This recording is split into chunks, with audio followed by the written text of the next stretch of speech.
Welcome to the podcast. I'm Joe Gould. I'm here with Adam Winters. Might need to go by an alias today. Keep himself out of trouble. We're talking about The Return of the Living Dead from 1985. Very family-friendly flick. I'm sure you watched it with your mother 3 or 4 or 5 times. I assume it's historically significant. Did it make the list of the American or the National Film Registry and all that? I know George Romero's film did. This one is inspired by. Yeah, so I think it is significant. It was profitable too. And Are we talking about this one being profitable? it was profitable for a horror movie. Okay.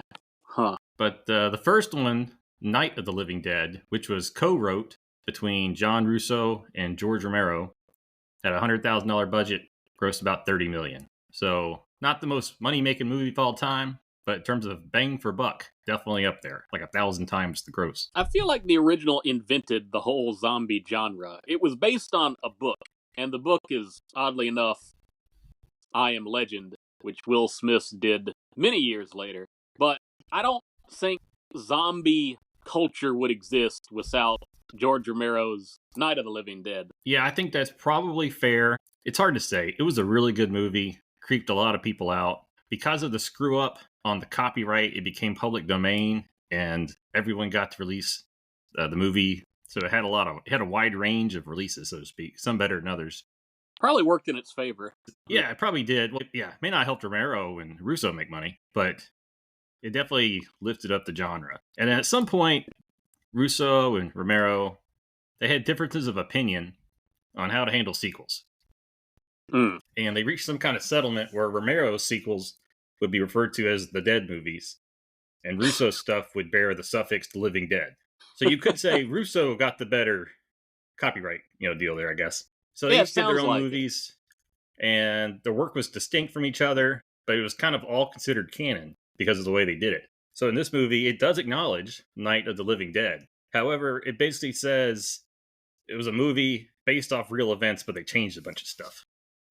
In order that the guy who made it wouldn't have his pantsuit off. I thought that was a little bit of Yeah. a meta-ism. It's like, speaking of legal issues. Yeah.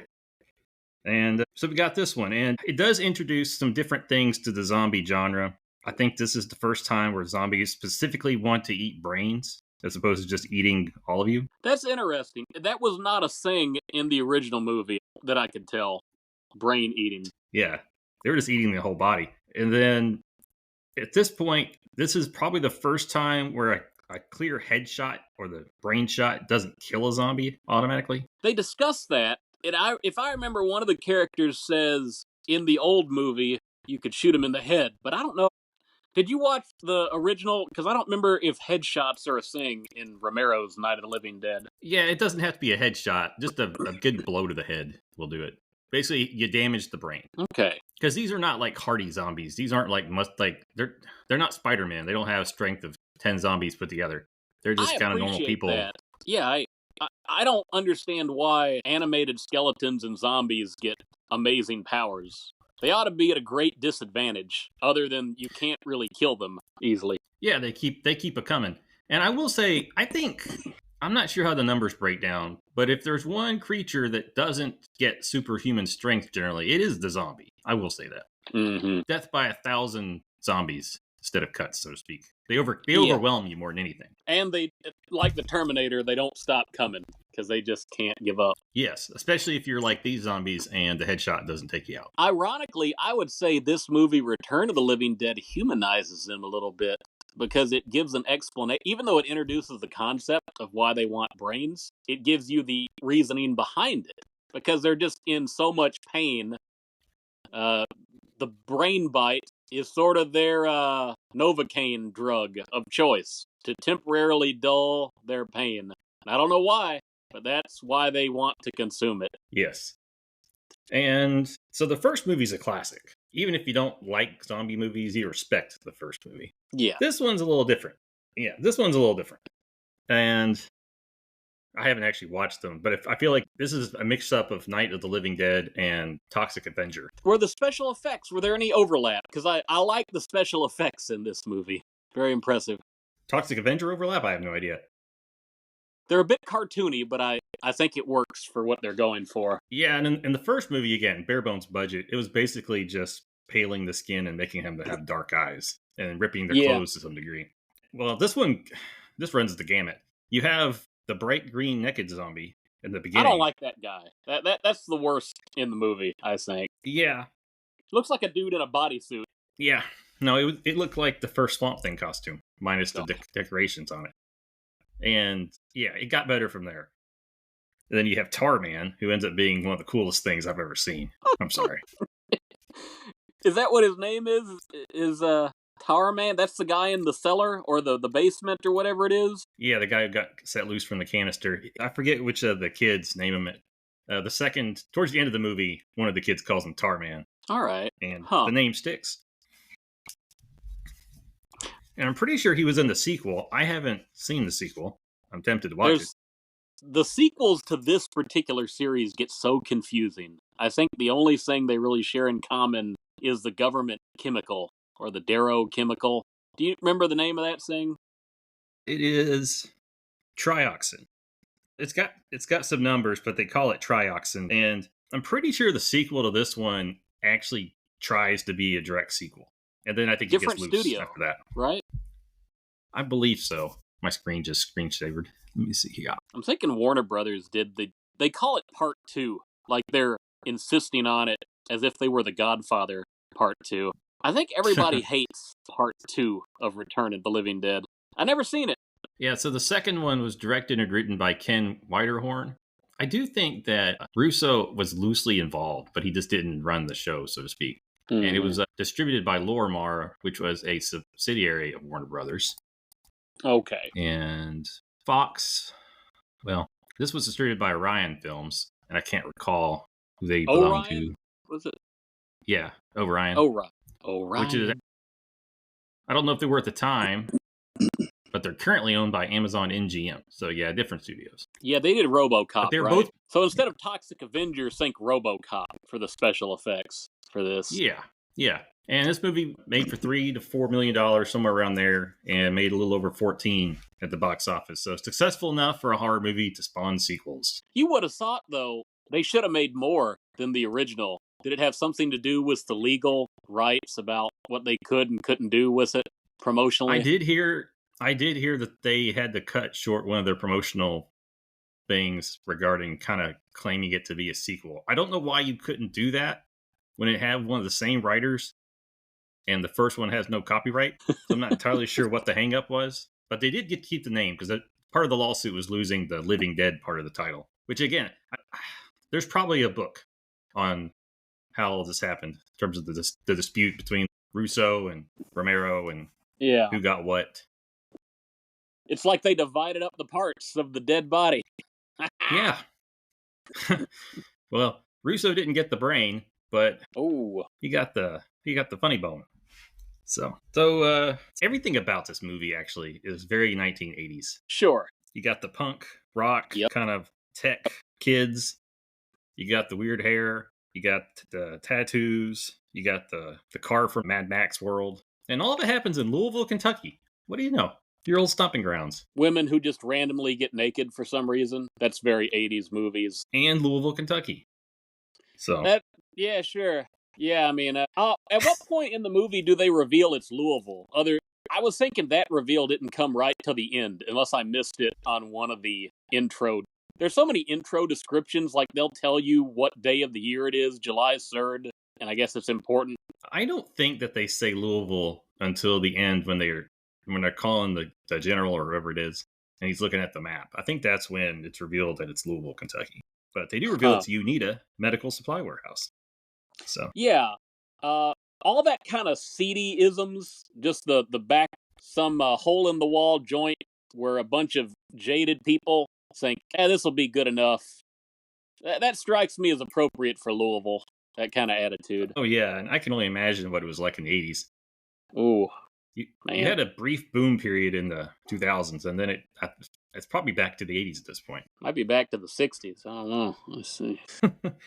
But it's July 3rd, 1984. You need a medical supply warehouse. There's a foreman there named Frank, and they got a new employee named Freddy. who's friends with a bunch of other misfit toys. They're going to ruin the world between the two of them and their bosses. Yeah, their boss is named Burt, and he just left to go eat dinner with his family holiday weekend.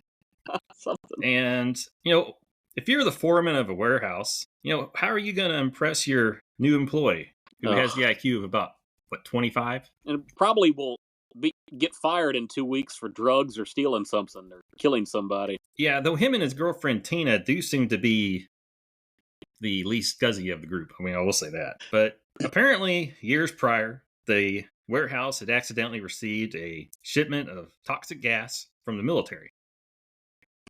And they put it in their basement. I don't understand this plot thread at all. Why is it still there? I can understand there's a mistake because it was supposed to go to the Darrow chemical facility for a major cover-up, but it ended up there. And why didn't they call anybody? Said, come get your junk. Yeah. And how did they know that it was the chemical that caused the events of the movie where they changed all the facts? That's another fair point. Because did somebody give them the notes when they dropped off all the containers? This major government cover-up, nobody could account for where the stuff went. Because the military's still interested. The government's still interested in it. They have contingency plans. Yeah, they got this Colonel Horace Glover spends his entire day by a phone waiting to hear word that they've recovered trioxin. And they have a brief scene at the beginning of the movie that establishes that, and then you kind of forget about the guy because they don't bring him up until the very end when they're wrapping up the plot. But, oh, man. Yeah. Now, they do have a lot of other fun things in this warehouse, too. Oh, yeah. They have split dogs. I guess that's a thing, right? I assume. I don't know. If you're a veterinarian, I guess you study that. At least you did in the 80s. But I don't understand how you split it in half. That'd be real hard to do. Probably freezing of a dead... We'd assume they'd already be dead, but maybe not. Freeze-dried? I can't imagine how this works at all. I really don't want to know. Splitting dogs. They get skeletons with perfect teeth shipped in from India, I believe it was. Not shady at all. That's how it goes. We talked about, when we did our Frankenstein series, especially the ones with, the hammer in the 50s and the 60s, there was the point that I was trying to make. A lot of medical science would not be as advanced as it is without different people doing very shady stuff at various points of just grave harvesting, mutilation, just out of curiosity. So there's this kind of theme that's in this movie too, I think. Oh yeah. Yeah, there's a lot of weird people in this movie, and this could definitely be a Hammer flick. Definitely. And they also have a cadaver, a dead body, frozen and waiting to ship out. That's what I don't understand either. Sorry, not Tarman. You're talking about just a regular dead body, right? Yeah, the one who wears the Swamp Thing suit in a little bit. I had forgotten where he came from. That's what they were packing up in the crate at the beginning? Oh, no. That's the skeletons. They were packing up skeletons. They had an order for 2 with perfect teeth. The cadaver was hanging up on a hook in the freezer. That's right. I guess, there's a lot of options in Louisville for where that cadaver could have been going, actually. Yeah. Could have been Norton. Could have been Baptist. Yeah. Could have been University of Louisville. Yeah. So he goes down to show him in the basement, and Freddy asks something to the effect of, how do you know this is safe and how it's not going to leak out? He says, well, this is military grade. And he whacks it. The lid pops up, and it goes right in their face. Right in their face. A mixture of chemicals and dead body. This is Frank who slaps it, right? This is Frank and Freddy. Yeah, Frank and Freddy. Man. And the cadaver kind of melts, the one that's inside. Frank ought to know better. Just the fact that this stuff is here means don't trust anything the government or the military at all. That's. I think Frank ought to have that attitude, but he clearly doesn't. He's so cavalier. Well, there are a lot of Franks in the world. What can I say? Yeah, man. So this gas gets released in the warehouse, goes through the ventilation system, and the dead body upstairs comes to life. It starts making a lot of noise. And Frank and Freddy, they pass out, and they wake up some number of hours later, and they're looking a little rough. Not as rough as you'd think you would, but they look a little rough. Low-key, I just want to establish this here. I want to give credit to the film for what might be the best special effects in the whole movie. It's the very slow and subtle decomposing of Frank and Freddy over the course of the movie. Yeah, it's well done. It is well done. But eventually they wake up, they go upstairs, they call their boss Burt. Burt comes over. He's pretty upset. Well, he didn't. Frank didn't want to call him at first, right? Oh no, but then eventually they're like, what are we gonna do? We got a dead body here. That's not dead anymore. But he's trying to get out of the door and they put the lock on it. They mess with the half dog at one point. Yes, they do deal with the half dog. That freaks him out pretty good. No dancing skeletons. There was an opportunity here, which was not taken. It's been done. Nah. It was 85. Yeah. Walt Disney did it in 35, I think. I love that cartoon. Yeah. So Burt gets there, and he's just as much of an idiot as Frank. Freddy's kind of got an excuse. He's a drugged up kid, but these other two guys, man. They've been in the business a while, man. I tell you what. And, yeah. This is when they discover that the movies don't always tell you the truth. Burt makes them kill the thing by whacking it in the head. It doesn't work. And then they think, well, let's cut the thing apart. Doesn't work. So they got all these jiggling little Frank is losing it. Oh, man. Frank is just... Oh, yeah. And then they like, okay, well, what do you do with this pile of zombie parts that are not dead? Put it in trash. Well, let's put it in trash bags. And let's go find our friend at the cemetery, the mortician. And let's see if we can talk him into burning it up. Which conveniently, I think, is in the neighboring parking lot. The Resurrection Cemetery and the crematorium moratorium. What's the word? The funeral home, crematorium, whatever you want to call it. Yeah. Yeah, I would imagine there's a hospital next door as well. You know, trifecta of buildings. You got your medical supply building next to the cemetery with the cremation area. There's social commentary there somehow. Yeah. Social commentary. Yeah. And what do you think of Ernie? Fittingly named. Somebody really, really wanted to make that joke of Burt and Ernie. They made it. They did. But Ernie's great. Ernie's the best character in the movie, I think. Most interesting. Most likely to have already killed people? Yeah, he always has his revolver with him. He's going to pull it first and ask questions later. Not necessarily pull the trigger, but he's going to pull it out and aim on somebody. Yeah. Yeah, he's got some Barney Fife in him to go with his Burt and Ernieism. But yeah, he's an interesting, squirrely little guy. What can you say? Oh, man. He expects a favor later. It's kind of, it's pitiful watching them try and explain what they want to do without trying to tell Ernie the truth. He's like, hey, you can't just do that, that, and that. And I said, well, we got some weasels in the bags here. We got to...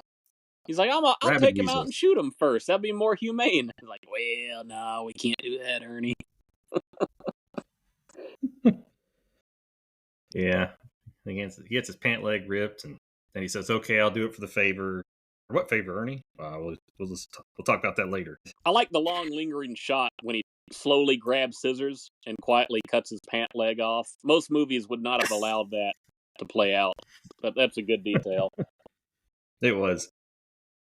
So they burn up the zombie, and of course, what that really does is cause the rest of the plot.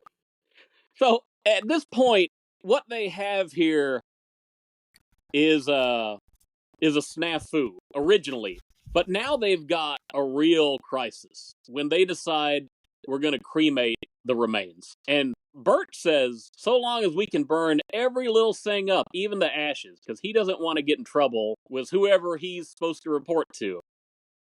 And Ernie's like, yeah, it'll burn everything up. And I guess that's a reference to the original film.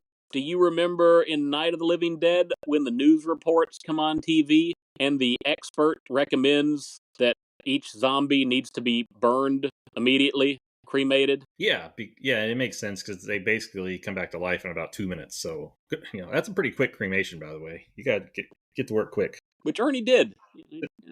It's a big pizza oven down there. Yeah. And they burn that thing up, and you see all of the deadly gas and the ash come out of the chimney. That happens in Louisville all the time. Yeah, just toxic air getting released over Louisville. And then it rains. And you got basically acid rain. Did it cause the storm, or was the storm already coming, and somehow it just interacted? I don't know. You can make it rain. Yeah. So it seems very plausible that a gas of this type would cause problems in the atmosphere. So yeah, I mean, I can buy that. I don't think it was real cloudy before. So the rain comes down in the cemetery. And that's where the goofy teenagers, Yeah, so Freddy's girlfriend, Tina, and their friends, and see a list of their names. Spider, Ugh. Trash, Chuck, Casey, Scuzz, and Suicide. What were the two normal ones? Chuck and Tina. Well, I'm just looking at the names. I'm pretty sure it wasn't Spider, Trash, Scuzz, or Suicide. That leaves Tina, Chuck, and Casey. Is Casey a guy or a girl? I think Chuck and Casey, there's a guy and a girl between the two of them. So I'll just assume that Chuck was the guy. All right. And don't get too attached to any of them. Yeah. Well, they're waiting for Freddy to get off work, and they decide to go hang out in the cemetery and have a little party and walk around naked. What can you say? Only one of them, though, right? Is that like the trash lady? What's her name? Yeah, it's Trash. And this is where I thought to myself, I doubt Adam is watching this with his family right now, as she dances on the gravestone. I picked this up for the first time last year at Big Lots when it was still in business, and it was a great little $3 deal in the old Blu-ray section that they had. But that is a good deal. Yeah, I didn't. I was a little bit surprised because I guess all the merchandise for this film that exists, every time they do a trash figure, she's wearing some kind of a dress, just so they can put it on store shelves, I guess. So I knew of the scene, had never seen the movie, and I guess I had just assumed maybe I had seen a still photo or something in a book, but I think I just assumed that she was in a zombie mode whenever this happened. But no, she's not. And she never gets her clothes on for the rest of the movie. Not fully, anyway. It's just very odd. Yeah, I can't imagine trying to edit this movie for television because they don't ever establish a true covering for her after the scene. So it's not as simple as you just cut this scene out. But when she becomes a zombie, you can argue that's a costume, but man, that's even then, it's like... yeah. That's a commitment to makeup, too. But does the actress approve of it? Do you think the actress approved of this? Well, I looked up the actress. I don't know if I'm saying this right. Linnea Quigley. She was in a lot of movies. Let me just say that, like up until pretty recent too. But based off the titles of these movies, I don't think this was a stretch role for her. Fair enough. Okay. It's the 80s, man. Everybody was doing it. Yeah. So while she's dancing around and grinding on things, Tina goes to the warehouse to look for Freddy, and that's where she encounters what will later be named Tarman.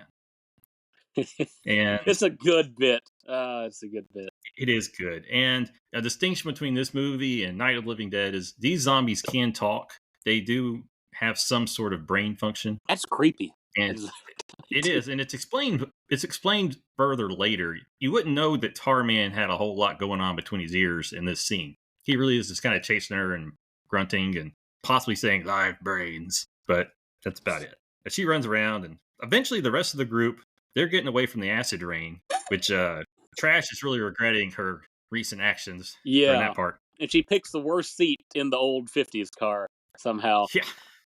Yeah. So they all eventually go over to the warehouse. I can't remember if it's to look for Tina or just to get out of the rain, but they eventually get in and they save her from getting eaten by Tarman. And I think at this point, Suicide is the first casualty. So yeah, he's the first one he's sort of the default leader of the group, and he gets really close to the action, and Tarman decides he's going to eat him instead of Tina. So, too bad. Suicide. I really wish we had gotten a Tarman spin-off series. It's shocking that this movie got at least 4 sequels and we didn't, right? I believe the actor at least is in the second part. I don't know if Tarman himself makes an appearance. Okay. I can't recall what happened to Tarman in this movie. Did he just stay locked up in the basement? Well, let's see. That's I think a good so. Question. I'm pretty sure he stays up locked in the basement. So he probably does show up in part 2, but whether he's playing the same Tarman, I don't know. Arguably, he might have survived the ending to this film. I don't know how deep he is underground. So at this point, they all go over to the mortuary. I can't recall if there was any particular reason. They had to get out of where they were because the monster was in there. Yeah, so maybe the lights were on. I can't recall. Did they meet any of the other characters yet? I think this is when they meet the characters. Yeah, in the funeral home. Yeah, they bust in and Ernie comes to meet him with a gun, I think. Well, on their way to the funeral home, they realized that Tarman is not the only problem. As they were running away from the cemetery before, they didn't actually see any zombies because they hadn't gotten out of the ground yet. Now, on their way to get to the mortuary, they are chased by a bunch of zombies. And I believe this is when Trash is killed in the mud. She goes mud wrestling and loses. And Yeah. actually, according to the notes, Chuck and Casey actually go back to the warehouse, which leaves Spider, Tina, and Scuzz at the mortuary. And that's right. So the three that get there, they discover Frank and Freddy getting iller and iller. Oh, you didn't mention the paramedics got called, did you? I was just about to say that. Yeah. So you have Burt and Ernie concerned about Frank and Freddy. Then you got Spider, Tina, and Scuzz show up. They're pretty concerned. They call paramedics who get there without getting eaten. Yeah. And maybe they were already on their way. I can't recall. But the tests indicate that they are dead. This is a good scene. Yeah, they have no blood pressure, no pulse, room temperature, 70 degrees. They're like, what do you got? I got 70. What do you mean 70? As in, room temperature 70. What their temperature is. Oh, man. Yeah. And then they decide they need to take him to the ER. So that's when they go get a stretcher and get the ambulance ready. And that's when the paramedics are eaten by the zombies. It's a good scene, the ambulance bit. Yeah, we get a little more understanding of the intellect of the zombies as they get on the radio and they say, send more paramedics. Tasty. And they do. And they do. They eat a lot of paramedics and a lot of police officers. Oh, yeah. Yeah. It's just like Louisville in 2020 around here. Tell you what. And around this time, Trash transforms into a zombie and goes around running around. Oh. All those scenes seem kind of divorced from the plot of the movie. It's like they just exist because of the way they decided she needed to look to show that off. Yeah, I can't recall if she really has more interaction with the rest of the main characters, actually. Fan service. That's all it is, I guess. 1980s, man. Yeah.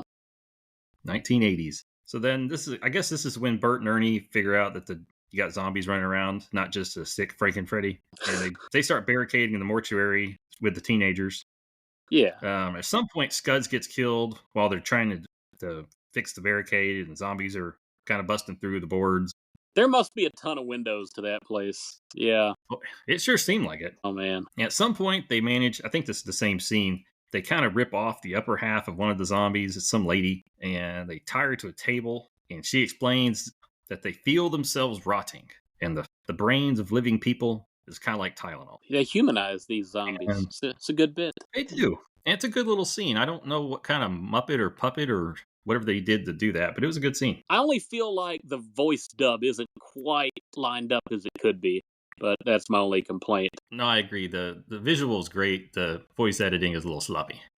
Now, at this point, Frank and Freddy are starting to really look like zombies. And I think they start getting, what's the term? Rigor mortis. Rigor mortis. There you go. Which was introduced earlier when they introduced Ernie. He was helping someone with their rigor mortis, whatever. So, but they're showing signs of that. He was helping them with their rigor. He was helping them. No, you don't help somebody when rigor mortis starts setting in. It's too late by that point. Well, he got massage the joints. Okay. Yeah, sure. Tenderize them. Full body massage. You got to tenderize. So he tries to tenderize Freddy a little bit, and that's kind of when they figure out, Frank and Freddy, they're just kind of miserably cold and feeling bad right now, but I think this is going to have a turn. And Tina is really cuddling Freddy, and he's kind of oozing on her, but she's committed. I'll give her that. They'd seen the movie. Remember what happened to the little girl in the cellar? It's like, yeah, we should probably create a wall of separation here. So they lock them into another room, and Tina decides to stay. Not very long, though, because shortly after that, Freddy says he wants to eat her, and they come back and let her loose, even though they said they weren't going to do that. Yeah. They couldn't resist. They're two big-hearted guys, Burt and Ernie. And Spider, he's like the only punk left at this point? Well, you have Tina, and you have Spider, and then you have Chuck and Casey at the warehouse. Yeah, but they're in a different place. Okay. Yeah. Chuck and Casey. So I think we've only lost like 2 or 3 of the kids. It felt like we had lost quite a bit more by then, but we really hadn't. But Freddy goes nuts, and he's ready to eat Tina's brains. Now, Frank, he still has some control, so he kind of escapes, and he doesn't want to become a zombie. Right. Even though he kind of already is. So he commits suicide by climbing into the cremator device. He even takes his wedding ring and puts it to the side. It's surprising he never, in the final cut we have, does he ever mention his wife at any point until he does that? So you're a little surprised when he cremates himself, it doesn't do the same thing with the storm that it did before. But they show the smoke coming out the top, I think. Yeah, I mean, I guess in a lot of ways there's no harm, no foul because the cemetery had already been exposed to the chemical and everyone was already alive. Kind of Yeah. like a trash dump. Once it's a dump, it's a dump. All right. Sure. So at this point, they realize they need to get out of there. The cops are just getting eaten whenever they show up. Yep. I think they show Trash eat a couple people too. And they say, we got to get out of here. So they see a police car. They're like, we got to go. The plan is for Burt and Spider to get the car, bring it to the door, and then Tina and Ernie can get in. But there's a big horde of zombies preventing that. And Oh, yeah. they decide we probably should just go get help. Help ain't coming. Nope, because by now the zombies have pretty much eaten all the police. So they're kind of stuck there, and Ernie and Tina go hide in the attic where the blind Freddy is wandering around trying to find her so he can eat her brains. And it gets a little creepy in the attic as towards the end, it kind of looks like Ernie's about ready to shoot her so that Freddy stops trying to get them. Well, I took it more as a mercy killing. Like, he was going to kill her before she gets eaten so she doesn't have to experience that the same way. Maybe not. Well, what was he going to do with the body? It would probably still get eaten, but maybe he just thinks it's different. But, all the people in the cemetery were already dead, and they got reanimated. So I don't know. I mean, I think Tina had been exposed to the chemical via the acid rain, so I feel pretty confident that she would have come back. However, not all the characters do, so it's a little incomplete there. Well, anyways, Spider, they get back to the warehouse. They find Casey and Chuck. My notes do say that they incapacitate the basement zombie, Tarman, but I don't recall how, so you can't really kill it, I guess, because they didn't burn it up, so I guess it had to be alive still. That's one thing we saw in the first movie we don't see here, burning of zombies. They were afraid of fire in Night of the Living Dead. I don't think it ever becomes a big plot point here. Yeah, well, and this lack of means of causing big fire, too. Mm-hmm. And then Burt decides to call the police. That's when he figures out that they basically can't help anymore. The police get eaten. Yeah. Yeah, police are eaten. He says, I'll call the number on the military drums, which is what Freddy told him to do at the beginning of the movie, before it became a big problem. And eventually he gets hold of Colonel Glover, the guy who hangs out by the phone. And once he's notified the zombies have taken over. His poor wife, Colonel Glover. Yeah. He's just along for that ride. And then Colonel Glover, because he finds out the zombies have gotten loose, has the town destroyed by a nuclear missile on the morning of July 4th. Not all of it. As a part of it. The nuke bit doesn't look as impressive as it needs to. Because you're not sure what it's hitting in Louisville. I'm sure it was stock footage. I'm not even sure it's Louisville skyline. I don't know what it would have looked like in 85. Yeah. Well, Ernie never gets the chance to call for that favor from Burt, as they are both blown up along with all the other kids. He does call the favor in at one point in the movie. Maybe you missed it. Well, he calls the favor in, but he doesn't get to collect. The favor was just basically don't die out there or something, right? And I think there was another joke he didn't catch. But, okay. Well, I think he's implying he needs him to come back. Okay. Oh, yeah. All right, sure. So, in the wake of the strike, the Glover is heard talking to somebody, whoever he reports to, I suppose, that everything went as planned. Couldn't have been better. Only a small area destroyed. Casualties limited to, 3,000 or 4,000, I think. See, it could have been the whole city of Louisville. It's some part of it got nuked. Very small nuke. Well, anyways, the nuclear explosion caused more trioxin to get into the atmosphere. And now it's over the whole city, we assume. And it toxic rain one more time. You get that footage of it going down into the dirt. Yeah. And then basically you hear more zombies screaming in the graves. And I think they replay a scene from earlier in the movie of a skeleton climbing out of the ground. The exact same scene. They didn't even it's reused. Very weird. Yeah, you could have just filmed it from two angles. And we assume that there will be a part 2, which would kind of be a part 3 if this is a sequel to Living Dead. But yeah, lots of unexpected things in this movie, including the blowing up of Kentucky.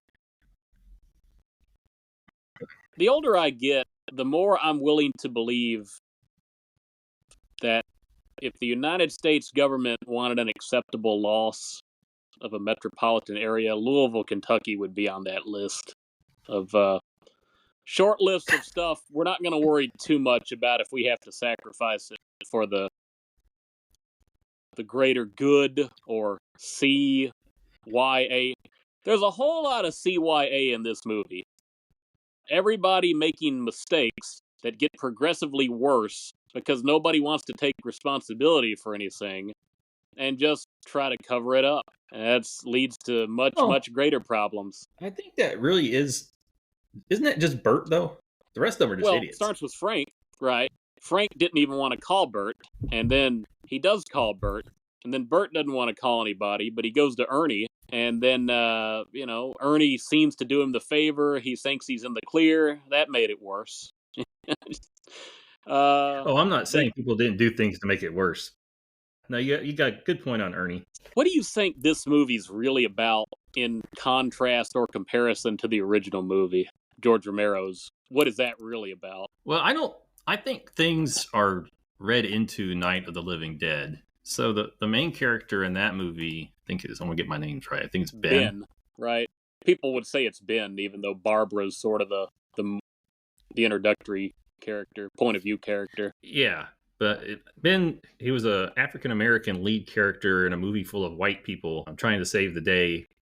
Ends up getting shot at the end when the white people mistake him for a ghoul and they throw him into the bonfire of the rest of the corpses. People want to make social commentaries on that. However, Romero has said that the role was originally for a white guy, and Ben was just great in the role. So yeah, fuck it, DEI. He won it on merit. There you did. Yeah. But I'll give you my thoughts on the original. It's about the human condition when strangers are put into a small space in the name of survival in very, very desperate situations. And that's what I think is so enduring and endearing about the first movie. This movie has that, but I think it's more of a reference than a theme. I feel like Return of the Living Dead is more about, again, everybody wants to cover and not take responsibility. That would be my take on this. Yeah, I think you're right. And like so many movies in the 80s, there's a lot of satire about the culture. Now, I don't think the first movie is satire about culture. It's more of a satire of the human condition and how sure. we will tear each other apart under the guise of saving each other. Yeah, or just inevitably people sort of turn to their own interest at some point, self-survival. Or they convince themselves that they need to look after their own interest because they're important to the people around them even. I mean, there's a lot of ways, a lot of angles. Each character kind of looks at it a different way. Well, you got any other thoughts on Return of the Living Dead? Oh, man. Well, I guess we could go ahead and rank it. I don't know. I feel like half dogs is where we start, unless you got another suggestion. That's probably the most PG suggestion. Yeah, we can do that. Half dogs. Half dogs. I'll let you go first. Yeah, it's a tough one for me. I always viewed the original as an all-time classic, Night of the Living Dead, and I still do. For just starting the genre, for just that very contained human story in a tight space. Somehow I feel like this movie is better than Night of the Living Dead. Even if it doesn't quite take itself as seriously, there's just never a dull moment in this. When it builds momentum, it keeps it going. And I respect that because in Night of the Living Dead, right about the middle of the movie, it's like everybody goes into intermission.